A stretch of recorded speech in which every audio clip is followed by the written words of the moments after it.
పురుషుని చేరేందుకు సిగ్గుపడిందేమో.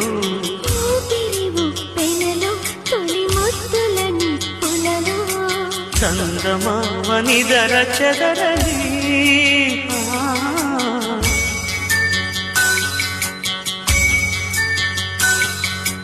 కోరి కోరి కాలుతోంది ఎందుకో. తొలిరే వింత హాయిలో ఆవిరేమిటో.